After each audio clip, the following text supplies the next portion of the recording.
Meus amigos do Futebol em Rede, estamos iniciando mais uma semana. Boa semana para você. Toda segunda-feira estamos aqui no Futebol em Rede, às 20 horas, eu e o Fábio Seródio. Às sextas-feiras também, às 20 horas, eu e o Fábio Seródio no YouTube, na AltV. Na terça-feira sempre temos uma matéria inédita no Futebol em Rede Entrevista. Nesta terça-feira, a entrevista será com Alfredo Santos Loebnen, ex-árbitro, que vai dar um pau danado no VAR. E quem não está dando, né? Essa que é a verdade. Mas isso é só amanhã, terça-feira, às 20 horas. Eu estou sozinho aqui nesse programa hoje, por motivo de força maior. O Fábio Seródio não pôde estar. Em cima da hora de fazer o programa, acabou de nos avisar, foi para o pronto-socorro, problema de saúde na família. Graças a Deus, não é um problema grave, mas tem que ser acompanhado. Então, boa sorte para você, Seródio, boa recuperação para os seus familiares aí. Alguns, inclusive, passaram por Covid há pouco tempo, mas, se Deus quiser, tudo vai dar certo. E é um aviso para todos vocês também, né?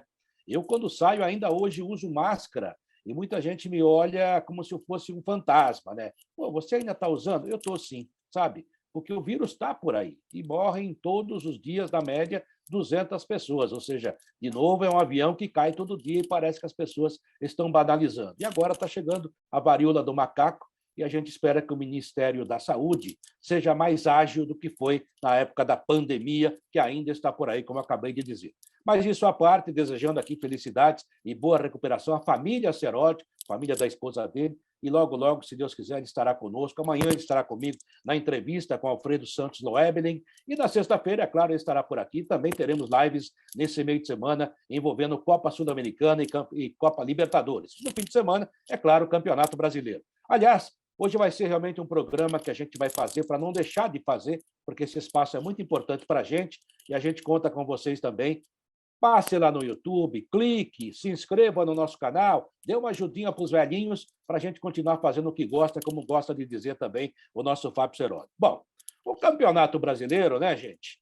Parece que se encaminha mesmo para o Palmeiras e vale aquela velha marca, né? Aquela velha frase, né? Ganhou o primeiro turno, virou em primeiro turno em primeiro, dificilmente perde o campeonato. É claro que já aconteceu em 5 ocasiões, mas normalmente não é isso que acontece. Quem vira campeão do turno acaba sendo campeão brasileiro no geral, depois também no retorno. E esse ano, o calendário muito mais esgarçado por causa da Copa do Mundo em novembro, então, até a quinzena de novembro, já teremos o campeão brasileiro, num campeonato bastante comprimido, envolvendo aí outras competições ainda, Copa do Brasil, Copa Libertadores, ou seja, tem muita coisa pela frente e muito rapidamente e pressionando e desgastando demais as equipes. Isso pode mudar até o rumo de algum campeonato, mas o Palmeiras é realmente o grande favorito nesse momento, com 42 pontos, ganhou do Ceará no sábado, lá em Fortaleza, 2-1, numa péssima arbitragem do Anderson Daronco e do VAR. Que coisa terrível, né? O pênalti que deram para o Ceará não houve, e o que era para ser dado no final do primeiro tempo, quando já estava 2-0 para o Palmeiras, é verdade, em cima do Mendonça, o Gomes, um pênalti infantil. Aliás, mais um pênalti infantil seu, hein, Gomes? Pelo amor de Deus, um jogador do seu nível não pode cometer tanta bobagem dentro da área como você tem cometido rotineiramente. E o árbitro não deu. O VAR também não parou, não chamou. Também teve problema de disciplina. O Vina reclamou de uma falta que foi dele mesmo e levou cartão amarelo. O Abel Ferreira reclamou o tempo todo, gesticulou e não levou nada. O Piquerez deu uma entrada violentíssima no próprio Mendonça. No primeiro tempo, merecia pelo menos amarelo, não levou. Foi levar um amarelo no final do jogo, quando já estava tudo acabado, tudo certinho. Quer dizer, é uma mediação, não é bem uma arbitragem do Anderson Daronco, não é? Infelizmente, a arbitragem brasileira vive talvez o seu pior momento, e agora ainda de uma maneira mais clara, porque o VAR mostra todos os nossos defeitos, inclusive na interpretação do VAR, que é uma interpretação humana, e por isso também tem muitos erros e defeitos. Está exagerado demais o VAR, se mete onde não deve, e quando deve, não se mete. Infelizmente, o Ceará foi prejudicado, o Palmeiras, é claro, era mais forte, venceu, não foi tão injusto assim, mas a verdade é que a arbitragem foi muito confusa. Aí tivemos Corinthians 1, Botafogo 0. Corinthians precisa acertar mais o gol, né, Corinthians? Precisa acertar mais o gol. Mas, de qualquer maneira, o Vitor Pereira também deu uma poupada em alguns jogadores, manteve-se a 4 pontos do Palmeiras, continua na briga, e é isso que interessa nesse momento, já que tem Libertadores contra o Flamengo nesta terça-feira, hein? Um jogo importantíssimo em casa. e tem que definir justamente dentro de casa, na minha opinião. O Flamengo, ele não é tão favorito como há 3 anos, como 2019, mas ele ainda é melhor que o Corinthians, na minha opinião, e voltou a jogar bem, tanto é que vem se recuperando no campeonato, fez 4-1 no Atlético Goianiense no fim de semana, e hoje já está no G6, tem 33 pontos, é o 5º colocado do Campeonato Brasileiro, quer dizer, o Dorival Júnior parece que conseguiu contornar muitas situações por lá, e o Flamengo vem chegando de novo, é um time competitivo e que tem grandes jogadores e que tem contratado jogadores como o Vidal, por exemplo, que já estreou, fez gol, inclusive, nesse fim de semana. Ou seja, tudo isso tem que ser levado em consideração. E se o Corinthians quiser passar a próxima fase da Libertadores, eu, particularmente, acho que tem que fazer o jogo em casa.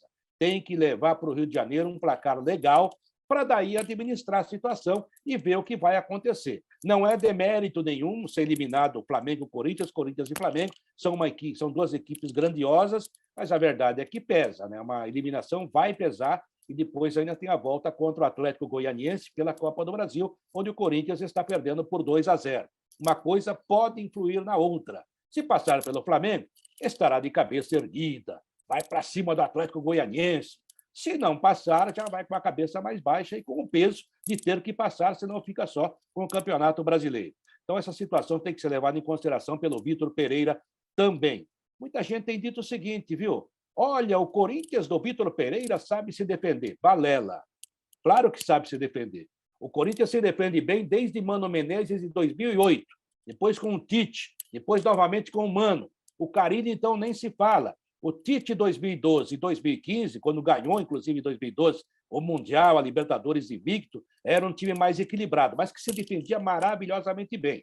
O de 2015 também era muito equilibrado, mas normalmente, via de regra, o Corinthians sempre teve uma boa defesa desde 2008, quando caiu para a Série B e o Mano Menezes assumiu. Passou a ser o DNA desse time do Corinthians, muita garra e muito forte defensivamente. Então, não é nenhuma novidade do Vitor Pereira. Isso o Corinthians já fazia há muito tempo. O que eu quero do Vitor Pereira é do meio para frente. Aí ele tem que arrumar e se defender. O Corinthians sempre soube. O Thiago Nunes é que chegou para tentar mudar isso e não conseguiu. Era um técnico mais ofensivo e foi uma mudança muito radical de uma hora para outra. O time sentiu, não foi bem aceita a sua proposta e ele acabou caindo. Aí o Corinthians voltou ao que vivia antes, ou seja, um time que se defende bem, joga no contra-ataque quando necessário, sabe o que fazer nesse tipo de jogo, e aquela velha frase que nasceu com o Tite: o Corinthians sabe sofrer, o que muita gente tem repetido por aí, né? Essa que é a grande verdade. O Atlético Paranaense bateu o São Paulo 1-0. São Paulo, hein? Felipe Alves fez um pênalti bobo, infantil, e depois defendeu o pênalti. Teve sorte, pelo menos prova que tem sorte, mas é um goleirinho desse tamanho. Desse tamanho. Está na hora do São Paulo ter um grande goleiro novamente. E para o Rogério Ceni, que hoje é seu técnico. E o que me assusta é que o Rogério Ceni, que conhece tudo de gol, fica indicando uns caras aí que não dá. Ele já indicou Sidão, já indicou outras coisas aí que não dá para jogar no gol do São Paulo, não. Felipe Alves tem um grande defeito, na minha opinião. Primeiro, que debaixo do gol ele não é tudo isso. Segundo, que ele acha que sabe jogar com os pés mesmo, que ele é craque. Se é um outro jogador, ontem daria bico naquela bola. Não, ele tentou dominar. Quem sabe eu dou um drible aqui, a torcida vai ficar em pé.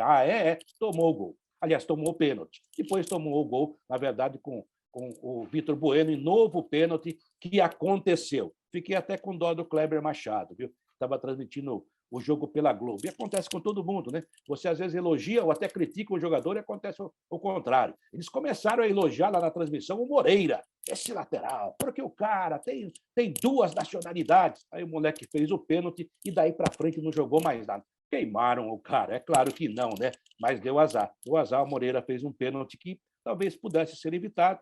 E aí o seu Rogério Ceni poupou o jogador para a Sul-Americana. Tem jogo no meio de semana contra a equipe do Ceará, quarta-feira no Morumbi, portanto, em casa, né? Ele podia ter escalado desde o início a dupla Luciano e Caleri, que é a melhor dupla que o São Paulo fez nos últimos tempos. Ambos fazem muitos gols, dão muito trabalho, têm muita mobilidade, o adversário fica tonto para marcá-los, levou os dois para Curitiba. Já teve a viagem, já teve a concentração, já teve a intensidade, o clima do jogo. Por que não botar para jogar? O desgaste é o mesmo, Rogério Ceni. Aí, quando precisa, está 1-0, parece que não vai conseguir virar, bota os dois para tentar resolver. O que aconteceu? O Caleri até que entrou bem, o Luciano nem tanto, e o Luciano ainda levou o terceiro cartão amarelo e não joga sábado que vem no Morumbi contra o Flamengo. Quer dizer, só tomou prejuízo. Bota os caras para jogar. Que maldita mania é essa hoje em dia de poupar muita gente de uma vez só? Será possível? O elenco do São Paulo tem mais coisa para realmente fazer uma campanha melhor do que vem fazendo.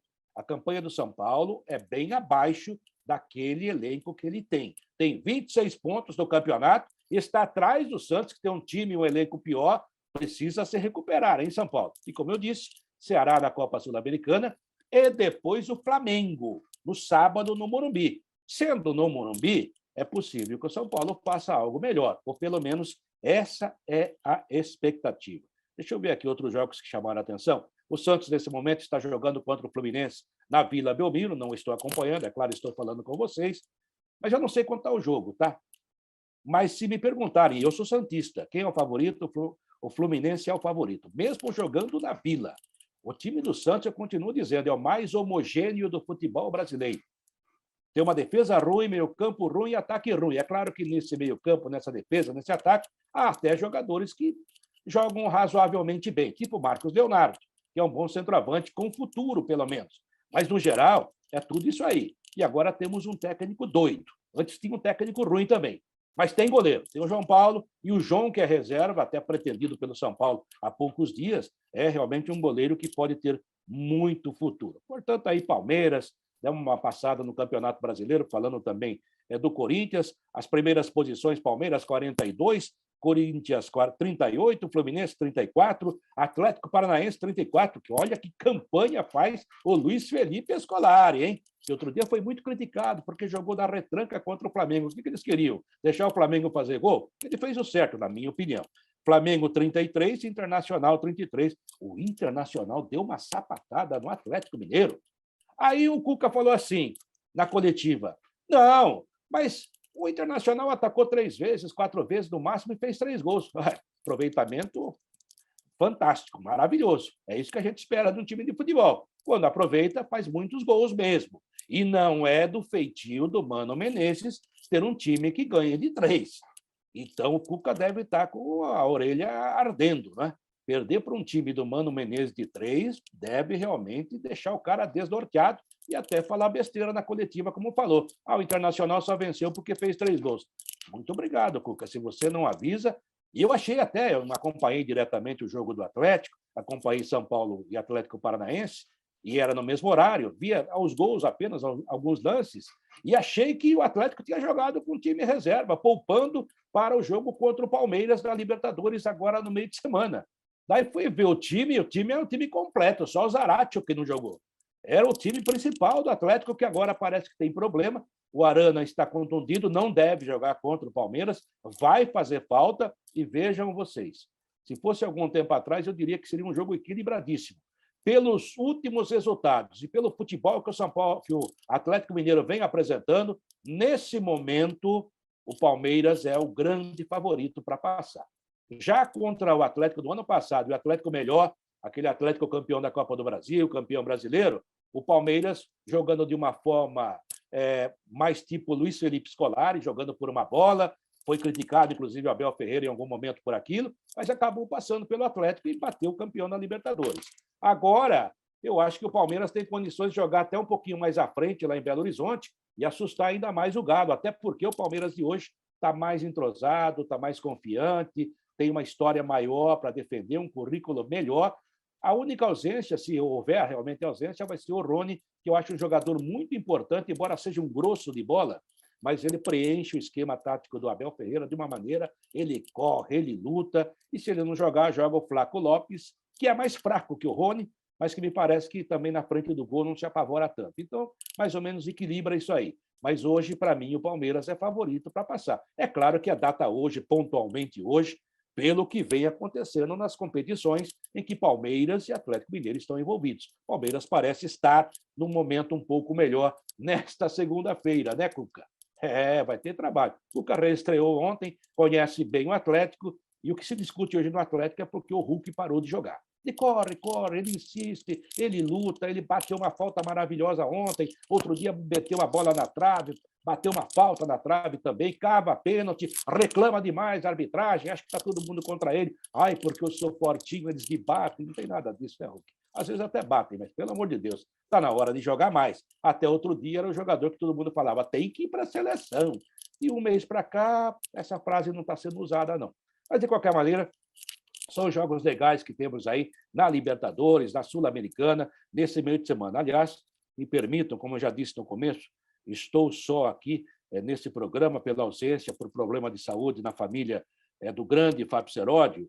Então, para encerrar, vou dar uma passadinha rápida aqui na Libertadores, desse meio de semana, né?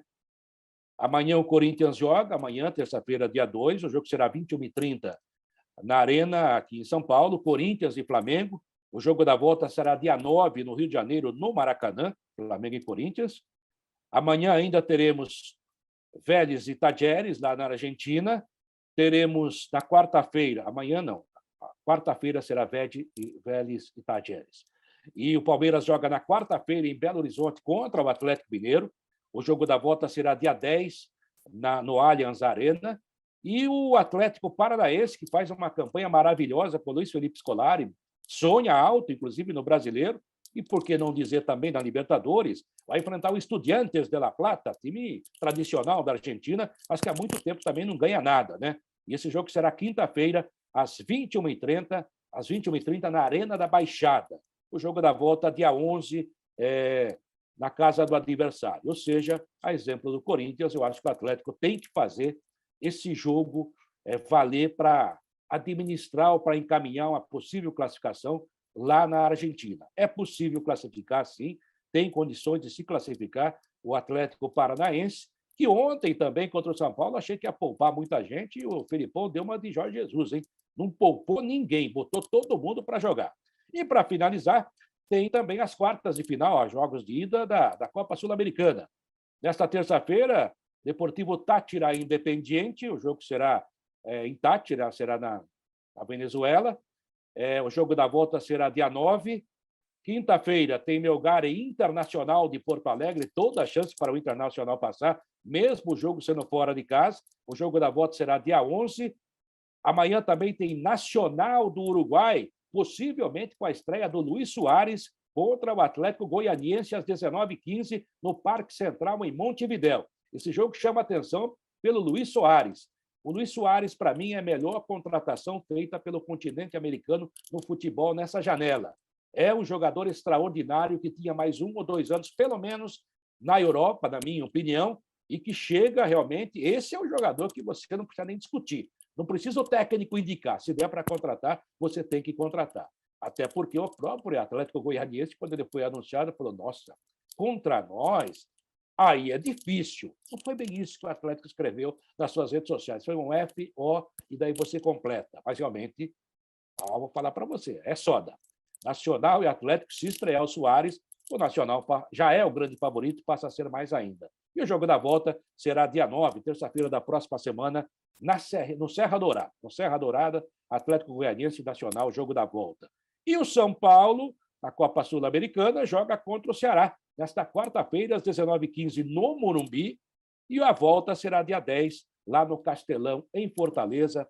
O Castelão que está tão sovado por tantos jogos, os gramados ruins, Ceará e Fortaleza mandam os jogos lá, e isso tem causado muitos problemas para a manutenção do gramado do Castelão e até mesmo para a rede elétrica, né? Já teve apagão de monte lá nessa temporada. Então é isso aí, gente. É num esforço de reportagem, como se dizia antigamente, né? Trabalhei muito tempo com o próprio Fábio Seródio na Jovem Pan e outras emissoras de rádio, e era assim que a gente falava, um esforço de reportagem, trazemos a informação. E hoje realmente foi assim. A gente pede desculpas pela ausência do Fábio Seródio, mas é uma ausência que está bem explicada e a gente tem que entender. Em cima da hora, ele foi avisado de problemas familiares, problemas de saúde na sua família, e ele não pôde estar aqui presente. Então, eu estou aqui tentando cobri-lo da melhor maneira possível. Espero que você tenha gostado. Se não gostou também, é um direito seu, porque a gente não é perfeito e nem tenho essa pretensão, porque, olha bem, um homem perfeito deve ser muito chato, hein? Até imaginou se conversar com um cara perfeito? O cara não erra nunca para você poder criticá-lo, né? Um abraço, gente. Até amanhã no Futebol em Rede Entrevista com Alfredo Santos Loebening, que é um ex-árbitro, um árbitro que hoje se revolta com as ações do VAR. Eu também, às vezes, me revolto, viu, Loebening? Uma entrevista muito boa, inclusive com algumas denúncias. E na sexta-feira voltaremos aqui com o Futebol em Rede, eu, se Deus quiser, e o nosso companheiro Fábio Seródio, que faz muita falta sempre. E no meio de semana teremos lives também envolvendo os jogos da Copa Sul-Americana e da Libertadores, mas a gente avisa vocês. Um abraço, gente. Boa semana. Obrigado.